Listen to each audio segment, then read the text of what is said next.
Hello friend, TGT history के अंतर्गत आप देख रहे हैं उत्तर वैदिक काल।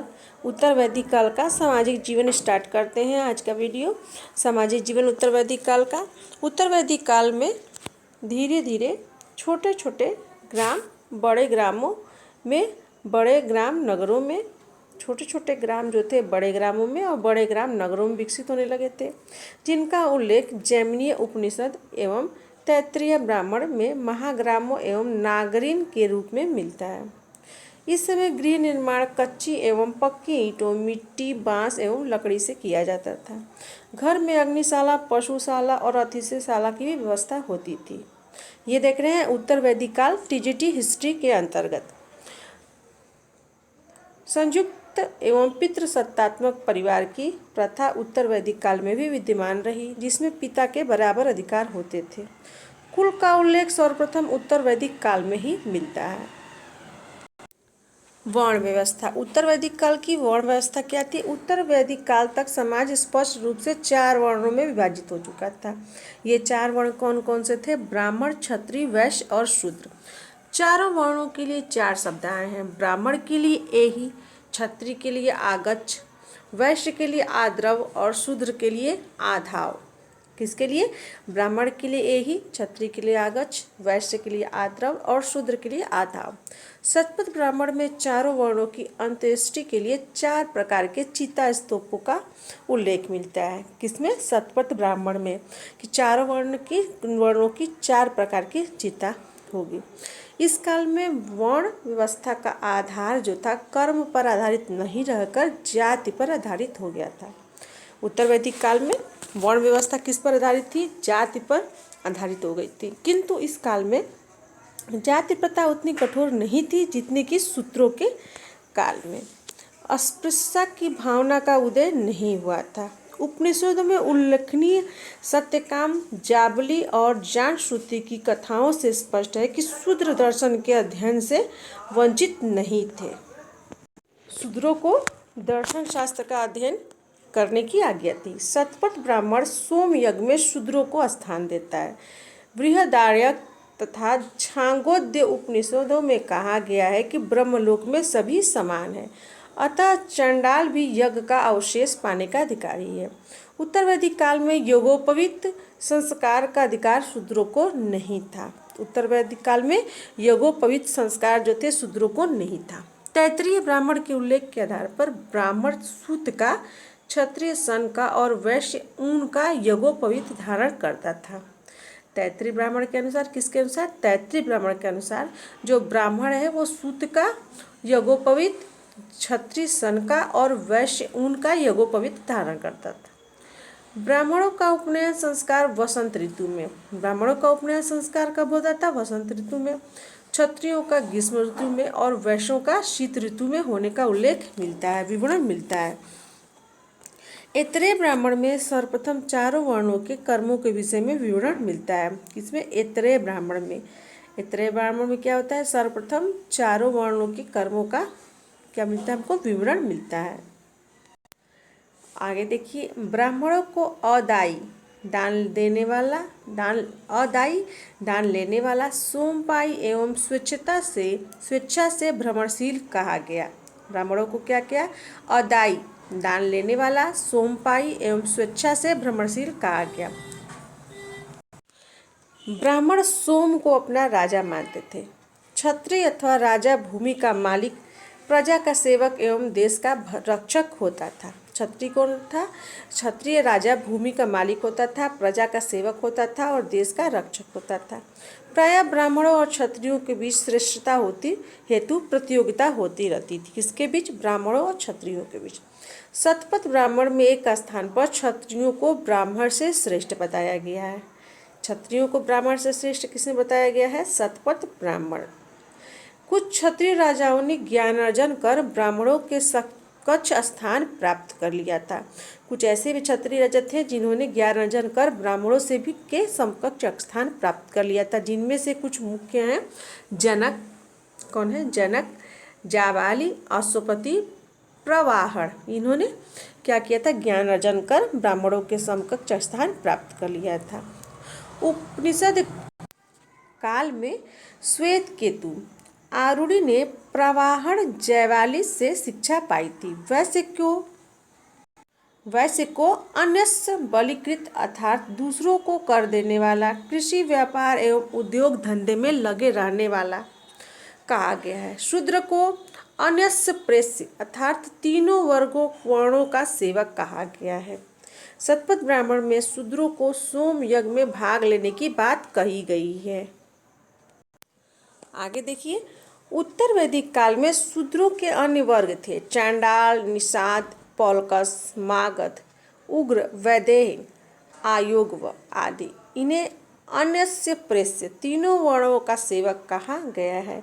मैत्रायणी संहिता में धनी शूद्रों का वर्णन मिलता है। किसमें धनी शूद्रों का वर्णन मिलता है? मैत्रायणी संहिता में। इन्हें उपनयन का अधिकार था। बच्चे, विधवा स्त्री तथा सन्यासी वर्ण व्यवस्था के बाहर थे। शतपथ ब्राह्मण एवं काठक संहिता में गोवी कर्तन, तक्षा यानी कि बढ़ई तथा रथकार या रथ बनाने वाले को भी रत्नियों की श्रेणी में रखा गया है। शिल्पियों में संभवतः रथकार को यज्ञोपवीत संस्कार का अधिकार मिला हुआ था। उपजाति के रूप में उत्तर वैदिक काल में व्यापारी, लोहार, रथ निर्माता, बढ़ई, चमार, कर्मकार, मल्लाह का उल्लेख मिलता है। उत्तर वैदिक काल में जाति परिवर्तन करना कठिन हो गया था। इस काल में ही सर्वप्रथम गोत्र व्यवस्था प्रचलन में आई। गोत्र व्यवस्था कब आई थी? उत्तर वैदिक काल में ही सर्वप्रथम प्रचलन में आई। गोत्र, जिसका शाब्दिक अर्थ होता है गोष्ठ, या वह स्थान था जहाँ समूचे कुल के गोधन को एक साथ रखा जाता था। परंतु गोत्र का यह अर्थ कुछ समय बाद एक मूल पुरुष के वंशज अथवा समुदाय से हो गया। शुरू में गोत्र का क्या अर्थ था? गोष्ठ, जहाँ समूचे कुल के गोधन को एक साथ रखा जाता था। पर कुछ समय बाद ये क्या हो गया? एक मूल पुरुष के वंशज या समुदाय से इसका अर्थ हो गया। एक ही गोत्र के लोगों को परस्पर विवाह पर प्रतिबंध लग गया। इस कुल के अर्थ में गोत्र का पहला प्रयोग अथर्ववेद में मिलता है। सबसे पहले गोत्र का कहाँ मिलता है? अथर्ववेद में मिलता है। इस काल में सती प्रथा का प्रचलन सांकेतिक रूप में था। अथर्ववेद में इसका वर्णन मिलता है कि विधवा स्त्री मृत पति के शव के साथ लेटती थी। इसके बाद उसको संबंधी उसको घर जाने को कहते थे। आश्रम व्यवस्था देखते हैं। उत्तर वैदिक काल में आश्रम व्यवस्था क्या थी? आश्रमों का विधान मानव जीवन को सुव्यवस्थित एवं सुसंस्कृत बनाने के लिए किया गया है। आश्रम शब्द की उत्पत्ति श्रम धातु से हुई है, जिसका शाब्दिक अर्थ है परिश्रम या प्रयास करना। आश्रम शब्द का सर्वप्रथम प्रयोग ऐतरेय ब्राह्मण में मिलता है। उत्तर वैदिक काल में चारों आश्रमों का स्पष्ट जिक्र नहीं मिलता। सर्वप्रथम जाबोलीपनिषद में चारों आश्रमों का विवरण मिलता है। यहाँ पे जाबोलीपनिषद में ही चारों आश्रमों का क्या मिलता है? विवरण मिलता है। ये चार आश्रम कौन कौन से हैं? ब्रह्मचर्य, गृहस्थ, वानप्रस्थ और संन्यास। इनमें संन्यास आश्रम उत्तर वैदिक काल में विशेष महत्व नहीं पा सका था। स्पष्ट रूप से उत्तर वैदिक काल में ब्रह्मचर्य, गृहस्थ और वानप्रस्थ का ही उल्लेख किया गया है। इसमें गृहस्थ आश्रम को विशेष महत्व दिया जाता था। स्टूडेंट, आइए आश्रमों के बारे में देख लेते हैं। ब्रह्मचर्य आश्रम। अश्वलायन सूत्र के अनुसार उपनयन संस्कार की उम्र ब्राह्मण के लिए 8 वर्ष, क्षत्रिय के लिए 11 वर्ष और वैश्य के लिए 12 वर्ष होती थी। यह ब्रह्मचर्य जो आश्रम है इसके लिए। गृहस्थ आश्रम। समावर्तन संस्कार यानी कि शिक्षा की समाप्ति के बाद बालक गृहस्थ आश्रम में प्रवेश करता था। फिर पंचमहायज्ञ, हवि यज्ञ एवं सोम यज्ञ को पूरा करता था। शूद्र केवल गृहस्थ आश्रम को अपनाता था। सभी आश्रमों में गृहस्थ आश्रम का सबसे बहुत महत्वपूर्ण सभी आश्रमों में कौन है? तो गृहस्थ आश्रम सबसे महत्वपूर्ण था। वानप्रस्थ आश्रम। 4 आश्रम है। इस आश्रम में आर्य अपनी बस्ती से दूर रहकर मनन और चिंतन करता था। किस आश्रम में? वानप्रस्थ आश्रम में। चौथा देखिए, संन्यास आश्रम। इस आश्रम में व्यक्ति जीवन की सक्रिय गतिविधियों से दूर रहता था और पहले अपनी मन स्थिति को तैयार करता था। उत्तर वैदिक काल में संन्यास आश्रम बहुत लोकप्रिय नहीं हुआ।